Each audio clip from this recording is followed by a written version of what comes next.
Welcome back to INFOWARS Nightly News, and I'd like to remind you, of course, if you're watching this on YouTube, that you can see it first and in high quality at prisonplanet.tv, which is our subscription website, and you don't just get access to the nightly news first as it goes out. Of course, you also get video streaming of the Alex Jones Show, a ton of other multimedia content, speeches, special events, behind-the-scenes footage, and it all goes to support our network. It allows us to continue doing what we do and reach more people. It's the same low price it always has been, so please subscribe at prisonplanet.tv. Coming up now, Gigi Annetta presents her special Tyranny Watch report, which this week focuses on police brutality and TSA abuse. I'm Gigi Annetta. Welcome to Tyranny Watch. So what happened to the freedom to worship? Catholics across the United States are a target for the militant government. They cannot worship at military bases, and priests who offer to do the masses, even for free, are being told that they may be arrested for it.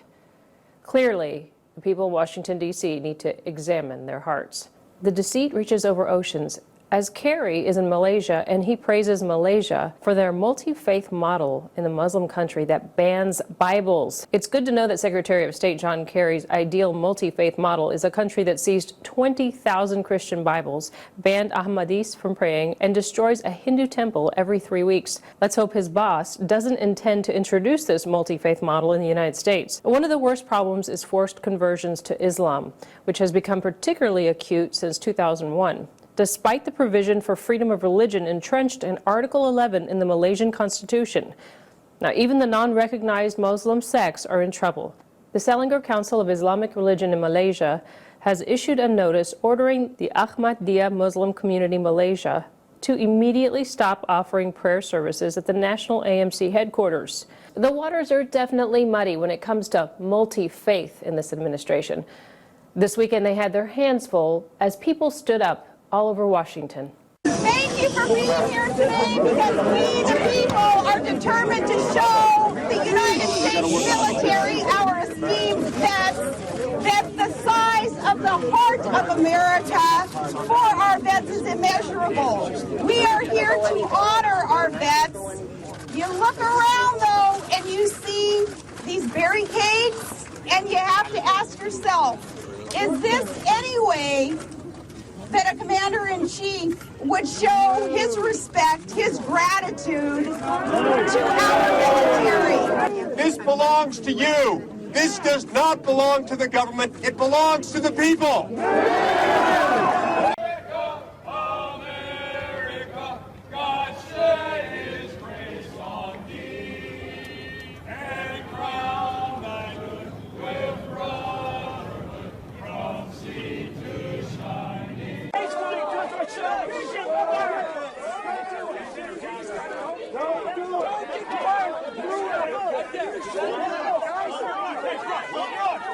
There always has to be a bully cop or bully government official.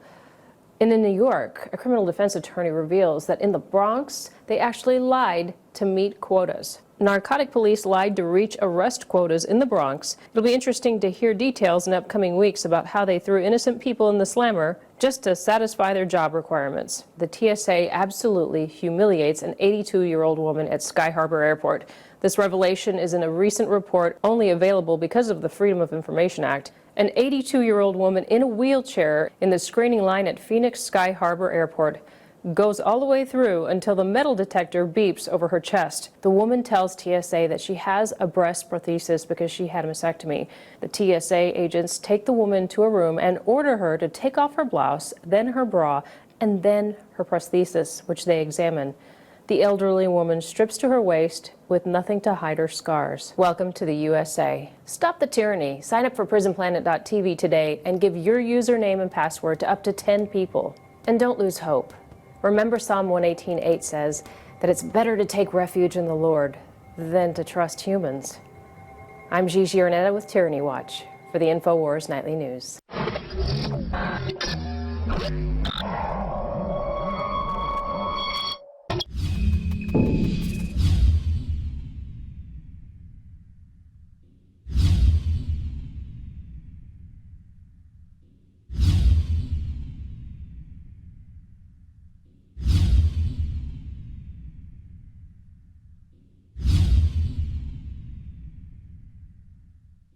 Alex Jones here to warn you about some of the most important health information you may ever hear.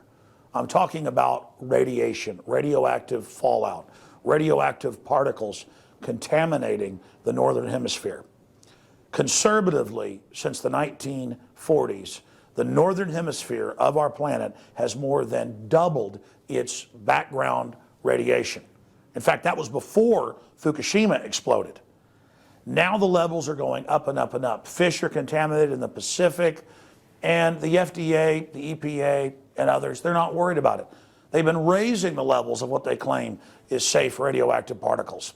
So after more than 2 years of research into how to protect my family, looking at all the literature, talking to the experts, across the board they agreed iodine is key, but of the family of iodine, nascent, natural, non-GMO, non-factory iodine that comes from the earth is absolutely paramount for your thyroid and other functions in the body. The literature, the research, it's there.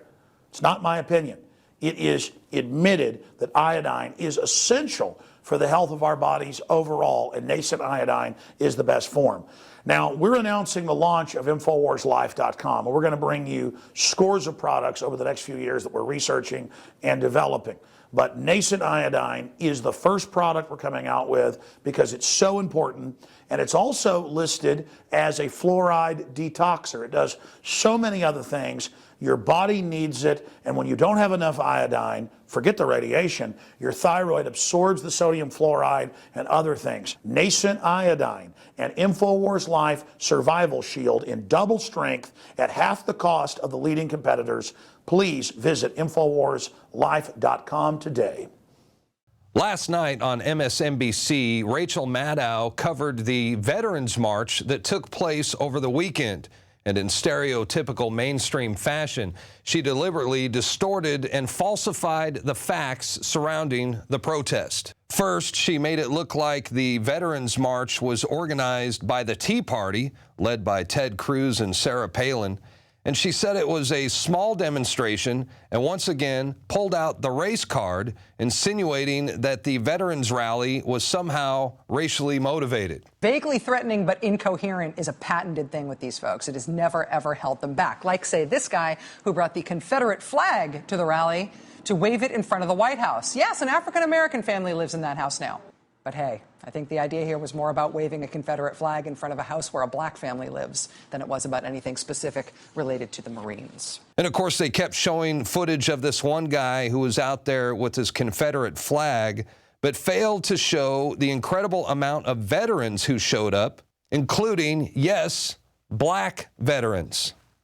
And that's because most everyone is extremely outraged right now about the Obama administration putting up barricades and denying veterans access to our nation's memorials. Y'all need to perform the Constitution you took the oath to do.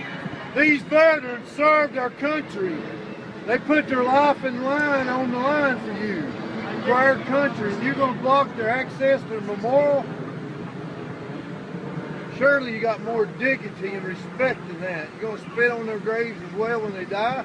But Rachel Maddow's lying to her audience got worse. She claimed that the veterans, for example, were throwing the barricades at the White House, which did not happen. They then picked up the barricades that were around the closed World War II memorial and dragged the barricades over to the White House and hurled the barricades at the White House. But the big lie was when she told her audience that the police were not getting paid. Then the protesters went home, so the police, who through no fault of their own are working without being paid, the police had to pick up those barriers, drag them back to where they came from, and keep working their shifts without being paid because of the shutdown that these folks made happen. Wait a minute. Let's stop right there. Notice they keep showing a video loop of a veteran who is pushing one of the riot police backwards. What MSNBC failed to show their audience was the fact that it was the riot police who lashed out at veterans first. You can clearly see this cop pushing the veteran before the veteran pushes back. MSNBC deliberately edited that part out of the video. And as far as the cops not being paid during the shutdown, It's on record that all patrol and riot police are seen as essential. They're all on duty and they're all getting paid. 1, 2, 3, 4, 5, 6, 7, 8, 9, 10. A little backup. So the police that are getting yelled at there are working without pay while the shutdown goes on. And working without pay includes now getting screamed at for being at work. Is there any threat? Is there any law being broken? And there were a lot of World War II veterans that showed up for the march over the weekend, and no World War II veteran should be denied access to the Iwo Jima Memorial or the World War II Memorial or to any other memorial for that matter. And the fact that they were denied access should be a wake-up call to us all. The enemy is no longer foreign, it is domestic. So remember, you can't trust MSNBC, you can't trust Rachel Maddow, and don't fall for the race card. Those memorials belong to us, each and every one of us. And as long as they're out there putting up barricades, it's up to all of us to get out there, support our veterans, tear those barricades down, and send a clear message to Obama that we're not about to back down. I'm Darren McBreen for INFOWARS.com.